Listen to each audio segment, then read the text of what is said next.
नमस्कार दोस्तों, स्वागत है आप सभी के एक बार फिर से देश दुनिया की मुख्य ताजा बड़ी खबरों में। सबसे पहली बड़ी खबर जो सामने निकल कर आई दोस्तों कि यूपी के उलमाओं ने उत्तर प्रदेश में शादियों को लेकर फरमान किया जारी। कहा उत्तर प्रदेश में मुस्लिम शादियों में डीजे बजा तो नहीं पढ़ाएंगे निकाह। वहीं दूसरी बड़ी खबर में बताएंगे दोस्तों कि मोदी सरकार ने भारतीय रेलवे का निजीकरण करने का किया ऐलान। रेल मंत्री अश्विनी वैष्णव ने दी पूरी जानकारी।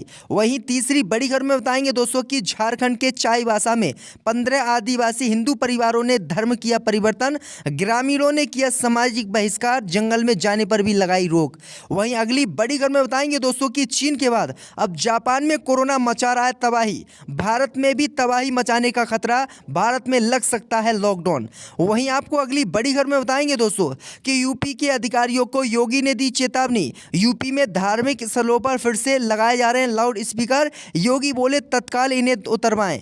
वहीं अगली बड़ी खबर में बताएंगे दोस्तों कि कांग्रेस की भारत जोड़ो यात्रा 9 दिनों के लिए रुकी, राहुल गांधी ने लिया है सबसे बड़ा ब्रेक। तो दोस्तों सभी खबरों को आपको एक एक कर बताने वाले हैं। वीडियो को लाइक कर चैनल को सब्सक्राइब कर दें। इसी बीच पर तो दोस्तों अगली खबर की ओर तो यूपी में शादियों को लेकर उलमाओं ने जारी किया फरमान। कहा शादी में बचे डीजे तो नहीं पढ़ाएंगे निकाह। जब दोस्तों आपको बता दें कि उत्तर प्रदेश के बुलंदशहर में मुस्लिम उलमाओं ने मुस्लिम शादियों को लेकर अपना फरमान सुनाया है।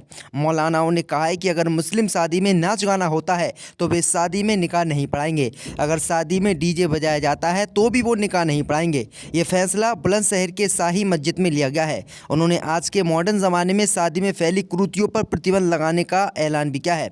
उन्होंने कहा है कि एक जायज़ काम में नाजायज़ काम होता है। नाच गाना डीजे बजाना इस्लाम में हराम है और यह हराम काम शादियों में किया जाता है। जिन भी शादियों में डीजे और हराम काम किया जाएगा उन शादियों का निकाह हम किसी भी कीमत पर नहीं पढ़ाएंगे। तो ये बड़ी अपडेट आई दोस्तों, आपकी क्या राय इस खबर पर हमें कॉमेंट में जरूर बताएं। इसी बीच पर तो दोस्तों अगली खबर की ओर तो सरकारी कंपनियों को बेचने के बाद मोदी सरकार ने भारतीय रेलवे को बेचने का किया ऐलान। जब दोस्तों आपको बता दें कि जब से केंद्र में बीजेपी की सरकार आई है तब से लगातार सरकारी संपत्तियों को बेचकर इनका निजीकरण किया जा रहा है। बीते ही साल केंद्र की मोदी सरकार ने कई हवाई अड्डों सहित कई रेलवे स्टेशनों को लीज पर दिया, यानी उनका निजीकरण करा। इसी बीच खबर सामने निकल कर आई दोस्तों कि अब मोदी सरकार ने भारतीय रेलवे का निजीकरण करने का ऐलान कर दिया है। दरअसल आपको बता दें कि सरकार ने रेलवे के निजीकरण पर आज जानकारी दी है।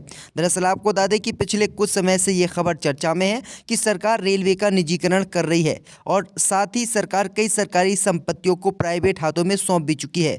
केंद्रीय रेल मंत्री अश्विनी वैष्णव ने कहा कि भारतीय रेलवे का निजीकरण करने का सरकार का इस समय कोई इरादा नहीं है। उन्होंने कहा है कि आने वाले समय में रेलवे का निजीकरण हो सकता है, लेकिन अभी तक सरकार की ऐसी नीति नहीं है कि वो रेलवे का निजीकरण करे। इससे पहले कई रेल हवाई अड्डों सहित कई चीज़ों को मोदी सरकार ने बेच दिया था। तो ये बड़ी अपडेट आ रही दोस्तों। इसी बीच पर तो दोस्तों अगली खबर की ओर तो चाईबासा में 15 आदिवासियों ने किया धर्म परिवर्तन, ग्रामीणों ने किया सामाजिक बहिष्कार।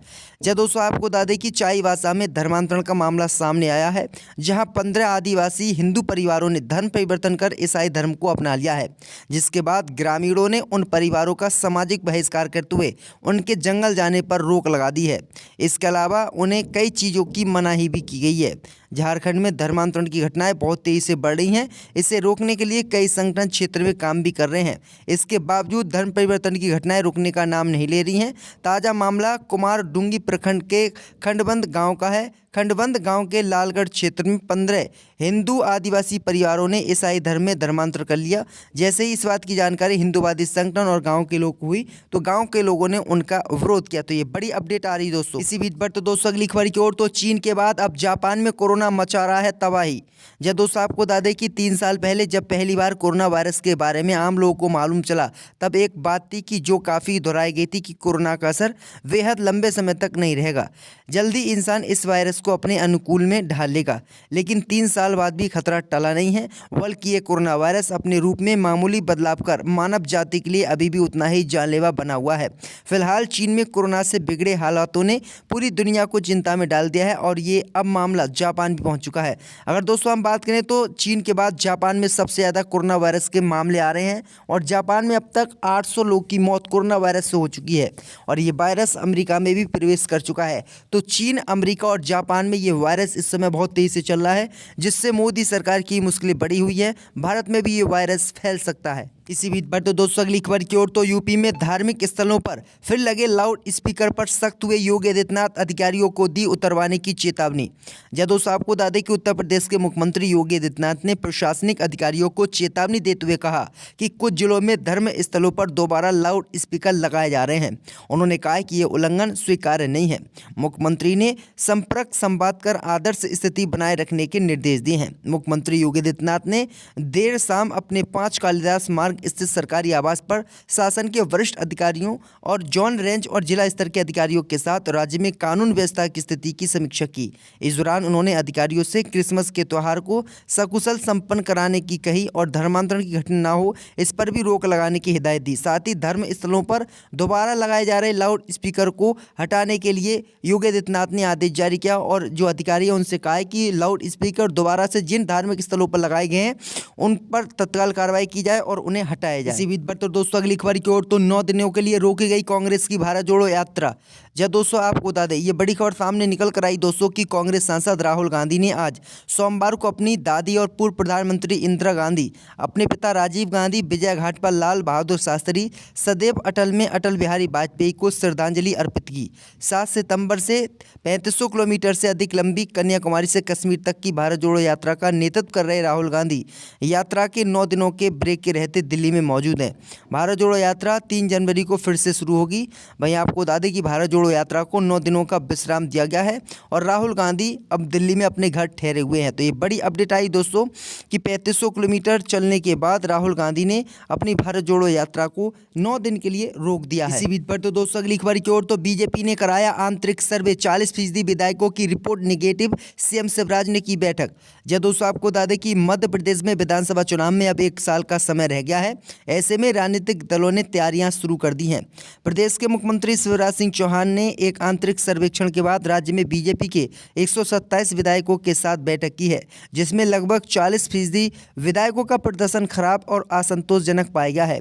हिंदुस्तान टाइम में छपी एक रिपोर्ट के मुताबिक मध्य प्रदेश में बीजेपी के 40 विधायकों की रिपोर्ट नकारात्मक आई है। इन विधायकों ने कोई काम नहीं कराया है। वहीं विधायकों के साथ बीजेपी के राज्य नेतृत्व की ये बैठक एमपी में 2023 के विधानसभा चुनाव से लगभग 1 साल पहले की जा रही है। वहीं आपको बता दें कि खराब प्रदर्शन के बाद बीजेपी इन लोगों को दोबारा टिकट भी नहीं देगी और इनसे दूरी बनाए रखेगी। तो ये बड़ी अपडेट आई दोस्तों कि मध्य प्रदेश में बीजेपी की मुश्किलें एक बार फिर से बढ़ सकती हैं।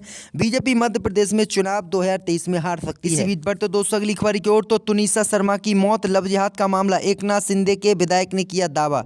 जब दोस्तों आपको बता दें कि टीवी एक्ट्रेस तुनिसा शर्मा की मौत मामले में रोजाना नए खुलासे हो रहे हैं। इसी बीच महाराष्ट्र सरकार में मंत्री गिरीश महाजन ने तुनिसा शर्मा मौत मामले को लेकर एक बड़ा दावा किया है। मंत्री गिरीश महाजन ने कहा कि ये लव जिहाद का मामला है और पुलिस मामले की जांच कर रही है। हम देख रहे हैं कि इस तरह के मामले दिन ब दिन बढ़ते जा रहे हैं और हम इसके खिलाफ सख्त कानून लाने पर विचार कर रहे हैं।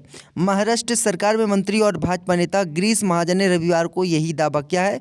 उन्होंने कहा कि अभिनेता तुनिसा शर्मा की मौत लव जिहाद का मामला है, क्योंकि जीशान उससे मोहब्बत करता था और जीशान की वजह से ही उसने आत्महत्या की है। तो ये बड़ी अपडेट आई दोस्तों कि चाहे हिंदू लड़की हत्या किसी भी तरीके से करे, लेकिन उसमें लव जिहाद का मामला बीजेपी और शिंदे गुट के नेताओं को दिखाई देता है। इसी बीच पर तो दोस्तों अगली खबर की ओर तो सुप्रीम कोर्ट पहुंचा ओबीसी के लिए जातिगत आधारित जनगणना का मुद्दा, सुप्रीम कोर्ट ने केंद्र से मांगा जवाब। जब दोस्तों आपको बता दें कि देश में पिछले कुछ समय से ओबीसी के लिए जाति आधारित जनगणना पर खूब राजनीति हो रही है। अब ये मामला सुप्रीम कोर्ट पहुंच चुका है। सर्वोच्च न्यायालय ने इस मामले में केंद्र की मोदी सरकार को नोटिस भेजकर जवाब मांगा है। चीफ जस्टिस डीवाई चंद्रचूड़ और जस्टिस पीएस नरसिंह की पीठ ने केंद्रीय सामाजिक न्याय और आधिकारिक मंत्रालय और अन्य को नोटिस जारी कर जवाब देने को कहा है। शीर्ष अदालत में अधिवक्ता कृष्ण कन्हैया पाल की ओर से इस मामले में एक याचिका दायर की गई थी। अदालत इसी याचिका पर सुनवाई कर रही थी। इस याचिका में जाति आधारित सर्वे और जाति आधारित जनगणना को बेहद जरूरी बताया गया है। ओबीसी समाज के विकास के लिए जाति आधारित जनगणना कराने की मांग की गई है। तो ये बड़ी अपडेट आ रही दोस्तों। इसी बीच पर तो दोस्तों अगली खबर की ओर तो भारत जोड़ो यात्रा में बोले कमल हसन, हिंदी को दूसरों पर थोपना मूर्खता। जब दोस्तों आपको बता दें कि साउथ से लेकर बॉलीवुड इंडस्ट्रीज तक सभी का दिल जीतने वाले सुपरस्टार कमल हसन हमेशा अपने बयानों को लेकर सुर्खियों में रहते हैं। उन्होंने अपनी दमदार अदाकारी के साथ साथ अपनी बेबाकी से सभी का दिल जीत रखा है। वहीं अब इन दिनों कमल हसन अपने एक बयान को लेकर काफ़ी सुर्खियों में है।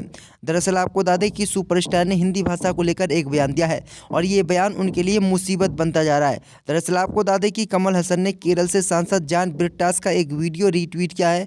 आप देख सकते हैं कि इस वीडियो को रीट्वीट करते हुए सुपरस्टार ने कहा है कि दूसरी भाषा सीखना या उसे बोलना सबकी निजी पसंद है।